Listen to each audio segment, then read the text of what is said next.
Hello guys, welcome to law Bhaiya classes.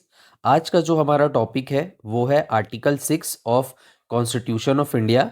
आइए next slide में हम समझते हैं कि हमें आर्टिकल 6 की ज़रूरत क्यों पड़ी।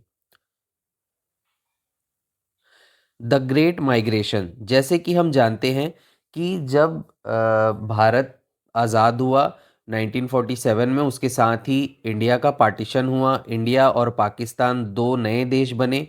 तो बहुत से ऐसे लोग थे जो पाकिस्तान से माइग्रेट होके वहाँ से विस्थापित होके इंडिया आ रहे थे।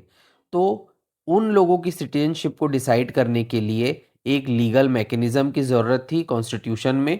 इसलिए आर्टिकल 6 जो है वो पिक्चर में आया। अब देखते हैं कि आर्टिकल 6 एग्जैक्टली कहता क्या है। देखिए, इस आर्टिकल 6 को अच्छे से इजीली समझने के लिए मैंने एक फ्लो चार्ट बनाया है, जिसमें कि सबसे ऊपर हम देखेंगे कि एप्लीकेंट कौन होगा। तो एप्लीकेंट एक माइग्रेटेड पर्सन होगा जो कि पाकिस्तान से इंडिया माइग्रेट जिसने किया है।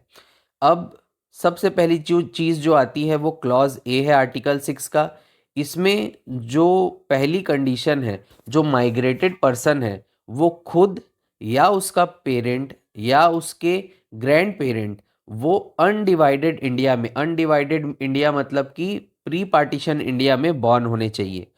अगर तो वो बॉर्न नहीं है, अगर वो अनडिवाइडेड इंडिया में बॉर्न नहीं है, ये कंडीशन फुलफिल नहीं होती, तो ये जो माइग्रेटेड पर्सन है वो नॉट एलिजिबल अंडर आर्टिकल 6 है। मतलब कि उसको अंडर आर्टिकल 6 सिटीजनशिप नहीं मिलेगी। अगर वो ये क्लॉज ए का कंडीशन पूरा कर देता है, अगर उसका आंसर यस है, तो फिर एक अगला पॉइंट जो आता है वो है डेट ऑफ माइग्रेशन। दो दो कंडीशन है इसमें, एक है पाथवे ए और एक है पाथवे बी। तो एक जो डेट है ये जुलाई 1948 की, ये बहुत इंपॉर्टेंट है। ये डेट इसलिए इंपॉर्टेंट है क्योंकि इस डेट को पाकिस्तान और इंडिया में परमिट सिस्टम लाया गया था।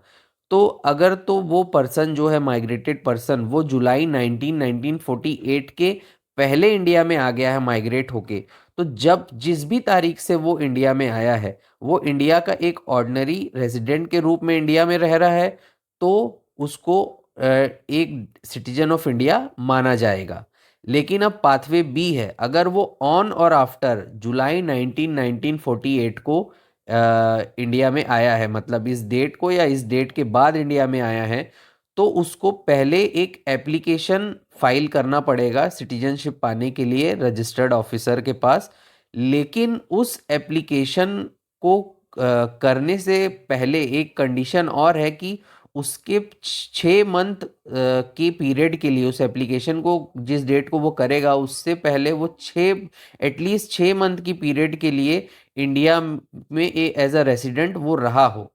और अगर वो ऐसा एप्लीकेशन करता है, ये कंडीशन फुलफिल करता है, तो उसके बाद उसको सिटीजन ऑफ इंडिया माना जाएगा। तो ये था आर्टिकल 6 जिसको मैंने इजी वे में समझाने की कोशिश की है। अगर आपको ये वीडियो अच्छा लगा तो प्लीज़ इस चैनल को सब्सक्राइब करेंगे, इस वीडियो को लाइक करेंगे और शेयर करेंगे। Thank you.